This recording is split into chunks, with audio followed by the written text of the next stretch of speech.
રાજ્યના સૌ નાગરિકોના વિવિધ પ્રશ્નો માટે ખાસ કરીને વિધાનસભાનું સત્ર આયોજન થતું હોય છે। રાજ્યના નાગરિકોના વિવિધ પ્રશ્નો સુચારુ રૂપે ચર્ચા થાય અને ચર્ચાના અંતે રાજ્યના નાગરિકોને સુવિધાઓ મળે, નાની મોટી જો કોઈ દુવિધા હોય તો એ દુવિધાનો નિકાલ થાય તે માટે ખાસ કરીને વિધાનસભાનું સત્ર મળતું હોય છે। વિધાનસભાના સત્ર દરમિયાન પક્ષ વિપક્ષના સૌ સભ્ય પોતપોતાના વિસ્તારના પ્રશ્ન લઈને આવતા હોય છે। કાલે કોંગ્રેસ દ્વારા અનેક વિષયો પર વિધાનસભા ગૃહમાં દેખાવો કરવામાં આવ્યો। એમાંનો એક વિષય જે રાજ્યના યુવાધનને સુરક્ષિત રાખવા માટે રાજ્ય સરકારનું અભિયાન નહીં, આંદોલન નહીં, પરંતુ આર પારની લડાઈ એટલે કે ડ્રગ્સ વિરોધની આ લડાઈની ચર્ચા આજે વિધાનસભા ગૃહમાં હતી। વિધાનસભા ગૃહની શરૂઆતમાં અને આપ સૌની સાક્ષીમાં કાલે બી વિધાનસભાના સ્પીકરને મેં નમ્ર અરજ કરી કે સરકાર વિધાનસભાના નિયમોથી બહાર રહીને બી અને મારા વિપક્ષના સાથીઓને ડ્રગ્સ વિશે મનની અંદર જે કોઈ પ્રશ્ન હોય એ બધા જ પ્રશ્ન સ્કોપની બહાર 1 કલાક 2 કલાક 4 કલાક ગમે તેટલો સમય થાય હું પ્રત્યેક સભ્યને આ જવાબ આપવા માટે તૈયાર છું। અને આ જવાબ આજે વિધાનસભાના નિયમોને થોડી ઘણી છૂટ આપીને રાજ્યના નાગરિકો સુધી સાચી માહિતી પહોંચી શકે તે માટે સંપૂર્ણ ચર્ચા લાઈવ કરવામાં આવે, તેથી ચર્ચા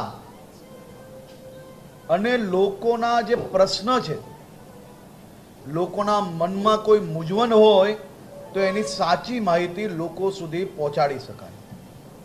કાલે જ્યારે ડ્રગ્સના વિષય પર ચર્ચા થાય તેની માંગણી કરી, આજે ડ્રગ્સના વિષયની ચર્ચા અને એ બી ખુલ્લા મનથી બધા જ પ્રશ્નોના જવાબ આપવા માટે જ્યારે મેં બાંહેધરી આપી, તૈયારીઓ દર્શાવી, ત્યારે જાણી જોઈને ડ્રગ્સના વિષય પર ચર્ચા થાય તો અલાયન્સમાં કોંગ્રેસ જોડે બીજી ઘણી પાર્ટીઓ જોડે જે સરકારો ચાલતી હોય એ રાજ્યના આંકડાઓ બી આવે, કયા પ્રકારે ગુજરાતને જે ડ્રગ્સ પકડવાની કામગીરી કરી રહી છે તેને જાણી જોઈને નેક્સસનો હાથો બનીને આ લડાઈને કઈ રીતે ઢીલી પાડવામાં આવે તેનો પ્રયત્ન કરતા લોકો ખુલ્લા પડે। આ ચર્ચા ના થાય તે માટે કોંગ્રેસ को આજે એક બી પ્રશ્ન વિધાનસભા ગૃહમાં ઉપસ્થિત ના કર્યો। પ્રજાએ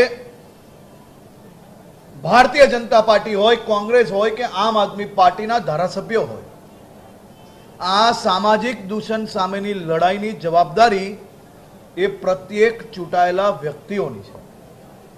જો એક સભ્ય ઊભા થઈને પોતાના વિસ્તારની માહિતી આપી શકે, જો ખરેખર પ્રજાના ચૂંટાયેલા પ્રતિનિધિ તરીકે તમે વિસ્તારમાં જો તમારી પાસે આ પ્રકારની ફરિયાદ આવે તો વિધાનસભા ગૃહની અંદર 1 કલાક સુધી ચાલેલી આ ચર્ચામાં એક બી વાત કેમ ના મૂકવામાં આવે। કાલે મારા મિત્ર અને કોંગ્રેસના नेता एवं अमित चावड़ा जी द्वारा एक डिबेट में एमने प्रश्न पूछो, जोर जोर थी बातों करता था डिबेट में કે ગૃહમંત્રી જોડે જેનો ફોટો હોય એવા લોકો ડ્રગ્સ વેચતા પકડાય છે. મારી રાજ્યની જનતાને સૌ મીડિયાઓના માધ્યમથી હું આપને જણાવવા માંગુ છું કે આ સૌથી મોટું સર્ટિફિકેટ છે કે ભૂપેન્દ્રભાઈ પટેલની સરકાર માત્ર અભિયાન નહીં પરંતુ ડ્રગ્સ વિરોધ એક લડાઈ લડી રહી છે. હું રાજ્યનો ગૃહમંત્રી છું. આપ સૌના આશીર્વાદથી આ લડાઈ લડી રહ્યો છું. મારા જીવનને જોખમમાં નાખીને આ લડાઈ જ્યારે આટલા મોટા નેક્સસની સામે લડી રહ્યો છું ત્યારે આ રાજ્યના ગૃહમંત્રી હોવા છતાં મારી અને દેશના અનેક નેતાઓ જોડે જેનો ફોટો હોય એવા વ્યક્તિ બી જો ડ્રગ્સ વેચતા ધ્યાનમાં આવે તો એને બી પકડવામાં ગુજરાત પોલીસે કોઈ કચાશ નથી છોડી. આ જ સૌથી મોટું સર્ટિફિકેટ છે.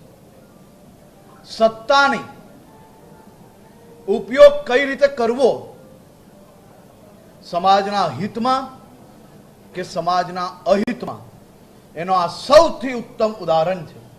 સમાજના હિતમાં સરકારે એ કોઈ બી વિચારધારાનો વ્યક્તિ હોય એને સમાજના દૂષણ ફેલાવવાનો હક નથી અને એને પકડીને એક મોટું નેક્સસ અને રાજ્યના યુવાનોનું જીવન બચાવવાનું કામ ભારતીય જનતા પાર્ટીની સરકાર દ્વારા કરવામાં આવ્યું છે. ગૃહમંત્રી બન્યા પછી પહેલા દિવસે જ રવિવારના દિવસે જ્યારે મારી ઉંમરના સૌ યુવાનો પોતપોતાના પરિવાર જોડે બહાર ફરવા જતા હોય છે, જમવા જતા હોય, એ રવિવારની રાત મને આજે બી યાદ છે. મોડી રાત સુધી ગુજરાતના ગૃહ વિભાગના સૌ અધિકારીઓ જોડે બેસીને ડ્રગ્સ વિરુદ્ધનું અભિયાન, લડાઈ એ કઈ રીતે લડી શકાય તેની તૈયારીઓ ચાલુ કરવામાં આવી. અને તે જ દિવસે ડ્રગ્સ પકડવાનું કામ કરનાર પોલીસને પ્રોત્સાહન કઈ રીતે અપાય,